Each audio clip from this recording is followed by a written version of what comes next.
السلام عليكم ورحمة الله وبركاته. እንዴት ናችሁ? አልሐምዱሊላህ እኛ ጋር ሁሉም ሰላም ነው። ከሀገር ውስጥም ከሀገር ውጭም ያላችሁ እህት ወንድሞቻችን እንዴት ናችሁ? ያው ዛሬ እንደምታዩት በቀን 20 ያው ሰኞ ዕለት ማለት ነው የግንባታ ስራ በዚህ መልኩ ተጀምሯል። አልሐምዱሊላህ ደስ ይላል። ብቻ ስራው በዚህ መልኩ ባማረበት እየቀጠለ ነው ያለው። አልሐምዱሊላህ ያው እናንተንም ደስ የሚያሰኝ ስራ እየተሰራ እንደሆነ ተስፋ እናደርጋለን። አሁን መግሪብ ሰዓት ነው እንግዲህ ያው ጀማዓው እስከዚህ ድረስ ሁሉ አለ እንግዲህ ተሳትፎን እያደረገ ነው ያለው። አብሽሩ፣ በርቱ በርቱ በርቱ። ኢንሻአላህ እናንተ ስትበረቱ እኛም ጋም እጥፍ የሆነ ጥንካሬ ብርታት ይኖራል።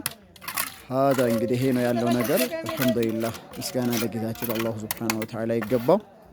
ይሄን ሁሉ በዚህ ባማረ መልኩ እንዴት እያደረገልን ያለው ጌታ አላህ ምስጋና ይገባው እንላለን። ሰላም አለይኩም ወራህመቱላሂ